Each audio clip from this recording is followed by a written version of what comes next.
On July 6, 2009, Madrid did not just host a presentation, it witnessed a coronation.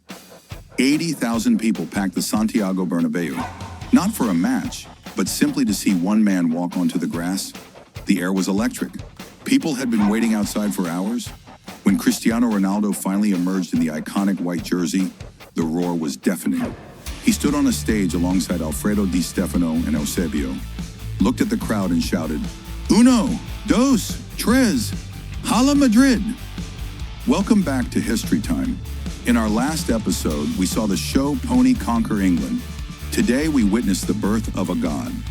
This is the story of the most expensive transfer in history, the decade-long war with a rival named Messi, and the night Real Madrid's obsession with the 10th trophy finally became a reality. This is the reign of the King of Madrid. When Ronaldo arrived in Spain, the football world changed. It was no longer just about clubs. It was a domestic war between two individuals. Across the divide in the colors of Barcelona sat Lionel Messi. For 9 years, these two would push the boundaries of human achievement. If Messi scored a hat trick on Saturday, Ronaldo would score 4 on Sunday.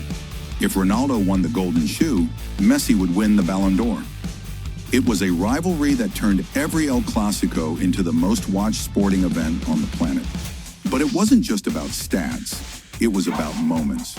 There was the 2011 Cup final, where Ronaldo rose into the night sky to score a towering header that finally broke Barcelona's dominance.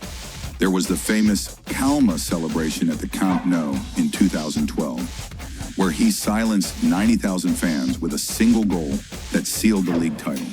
In Madrid, you were expected to win everything. Ronaldo did not just accept that pressure, he lived for it. He became a goal-scoring machine, averaging more than 1 goal every game. For 12 long years, Real Madrid had been obsessed with one thing: La Decima, their 10th European Cup. They had spent hundreds of millions, hired the best coaches, and bought the best players, but the trophy remained out of reach. By 2014, the pressure on Ronaldo was immense. In the final in Lisbon, against city rivals Atletico Madrid, it looked like the dream was dying once again. Real were trailing in the final minutes, but when Sergio Ramos equalized in the 93rd minute, the floodgates opened. In extra time, Cristiano hammered the final nail into the coffin with a penalty, celebrating by tearing off his shirt and showing the world the machine he had built. He set a record of 17 goals in a single European campaign, a feat that seemed impossible. The 10th trophy was finally home. The curse was broken. Cristiano Ronaldo had delivered on his promise. But he wasn't done. He wanted to build a dynasty. Under the management of Zinedine Zidane, Ronaldo evolved once again. He was now in his 30s, an age where most players begin to fade. But Cristiano refused to age.